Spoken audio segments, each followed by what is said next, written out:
All right, so first question I have for you is how do we hear noises? Through sound waves.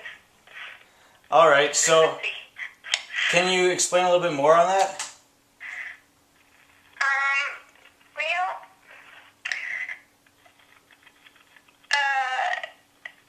there's different pressures and frequencies, and it dictates, I guess, and then it goes in our ear, and then all the ear follicles, we feel the vibrations, and, you know. All right, sounds good. So, let's say if I was talking to you face to face, if I turn away from you, does my voice sound louder or softer? And why do you say what you say? Softer because you're not getting direct sound waves, I guess. I don't know. All right. Do you think sound waves can travel through objects?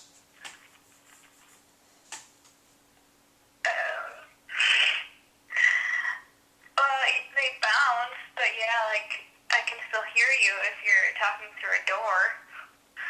Okay, so would you say that, Okay. that the sound waves travel through the door or not at all?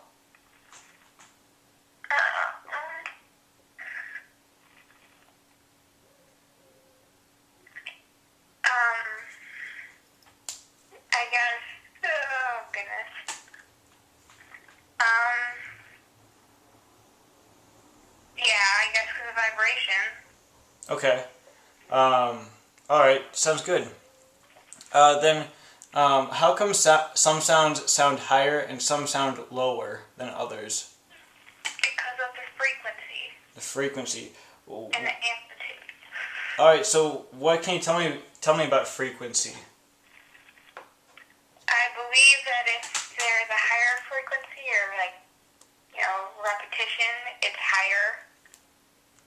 Okay. And if it's less, then it's lower. The sound is lower. All right. Okay. So we're almost done. Don't worry, you're doing fine.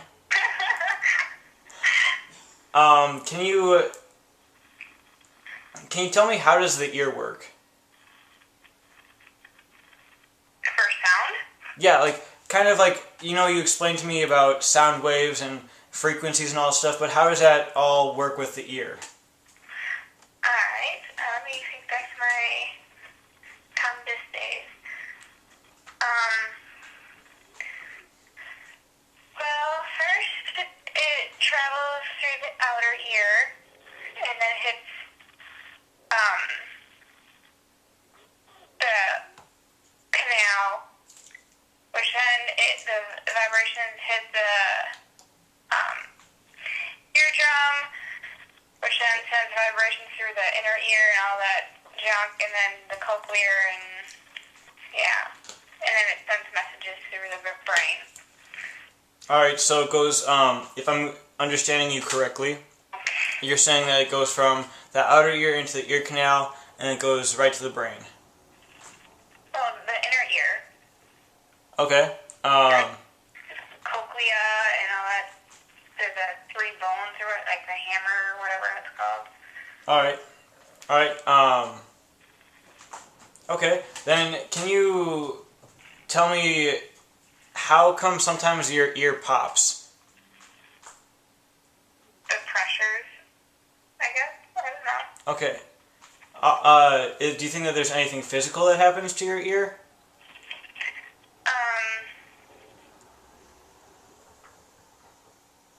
Not anything it's just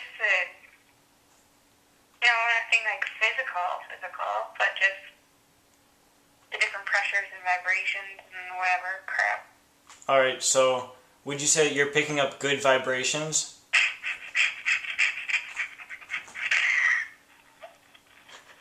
Are you being serious? No, I'm not being serious. All right. That's all I have for you. Thank you for participating. Oh, goodness gracious, you owe me. I love you. Alright, boy. Bye. How do we hear noises? We speak, and the vibrations from our vocal cords connect with air, and the sound waves travel then to our ears, which vibrate in the ear canal and the eardrum, and then send signals to our brain that make us hear sound. All right. That was very detailed. Good job. Thank you. Okay, so you kind of mentioned this a little already, but how exactly does the ear work? Ooh. It's been a while since I studied it specifically, but the sound is captured by the actual ear, kind of like a cone style. So it comes in like the wide part and then goes like kind of like more from general to specific, if you will, like into the specific ear canal. And there's 3 different bones: the hammer, the anvil, and the stirrup that all work together to make the eardrum vibrate. And then with those vibrations, it transmits the information that's needed. I don't know if that is just me repeating myself from before, but that's what I understand it to be. Okay, that is a lot better than most people, I can tell you that. Well, thank you. No problem. Anyways, so how come sometimes your ear pops? Like, why do you think that happens? I believe it's because pressure builds up when you change, I guess, in different altitudes or depending on the weather or whatnot. I'm pretty sure that's mostly to do with going up or down a hill. I know it's happened to me when I've ascended mountains and even just really steep hills in the bluffs. But yeah, just the pressure builds up and it needs to equalize, so it pops. All right, is there anything physical that happens inside your ear that makes it pop, or is it just mental?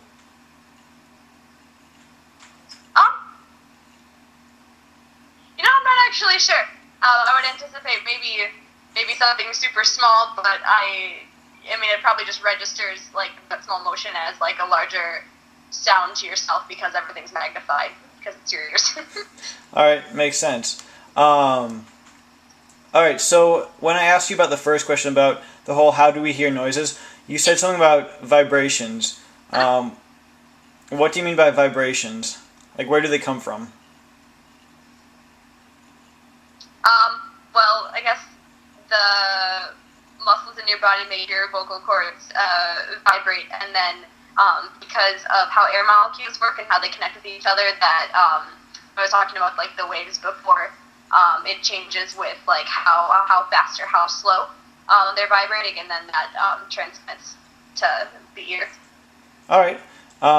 Okay, sounds good. So let's say if I was face to face with you right now in the same room, if I turned away from you, does my voice sound louder or softer? Softer, because it's not like directly towards me. There's not like a direct line of contact between your mouth and my ear. I'd still be able to hear it because it would kind of have to like, I guess the sound would have to like bounce off the walls. It wouldn't be as direct. I wouldn't be able to hear you as clearly as if you were facing me. Okay, sounds good. So then, let's say if I was in one room and you were in the other, and we're speaking through a door, would you still be able to hear me? Yeah, but it would be muffled. It'd have to go. The vibrations have to find a pathway to get to my ears. It wouldn't be as direct. It would be less clear than you facing the wall, and even less clear than you facing me directly. All right. So then, would you say that sound waves can travel through objects? They can, but it kind of depends on the medium that they're traveling through. Yeah, it just kind of depends on what it's made of. But yeah, just like what kind of objects do you mean? Like through a door, you mean, or?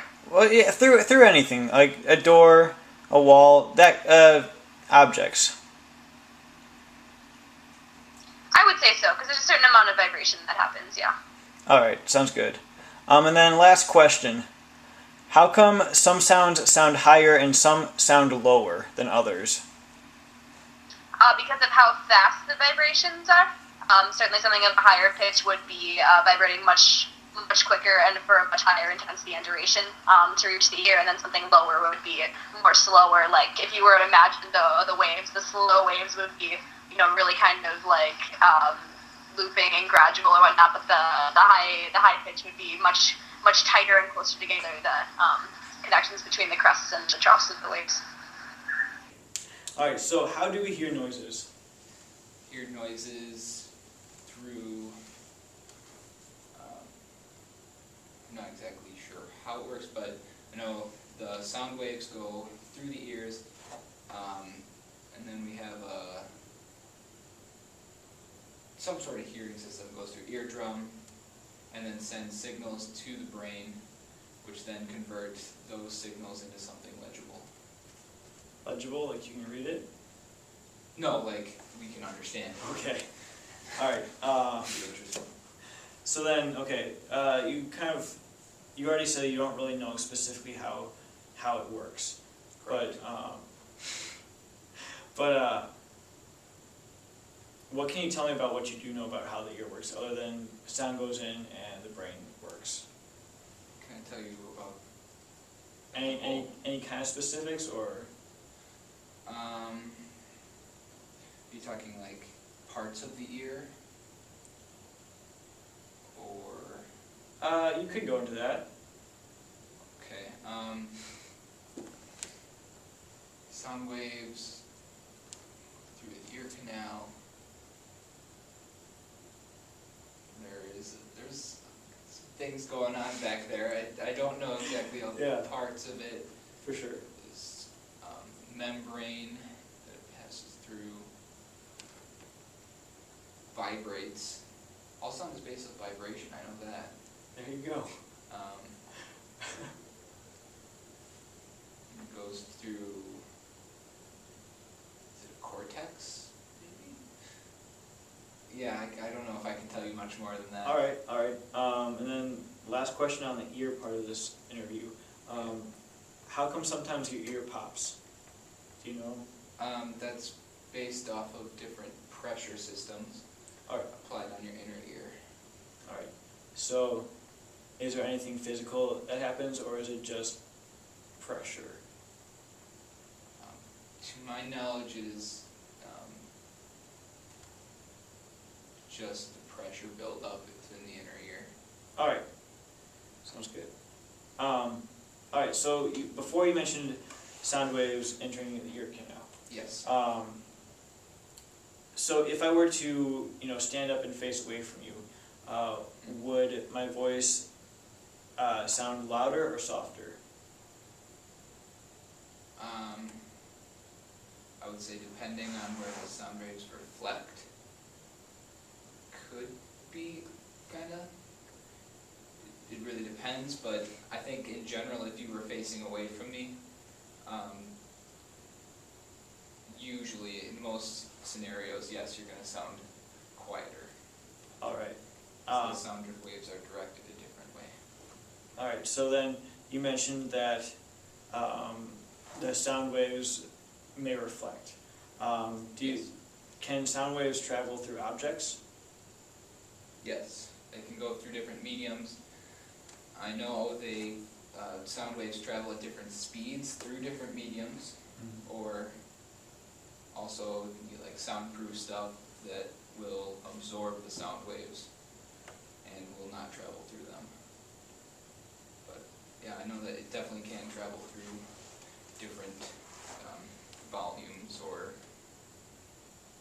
objects, if you will. All right. Sounds good. And then last question. How come some sounds sound higher and some sound lower than others? That all has to do with frequency. That's, as I understand, I know the higher pitch correlates with higher frequency. At least, like, say I'm talking to you right now, if I was to go higher, the vocal cords resonate at a faster frequency, and the lower are at lower frequency. Yeah. Like I said, it's all off of kind of like, all sound is based off of vibration, so how it works is that a higher pitch is based off of higher resonance.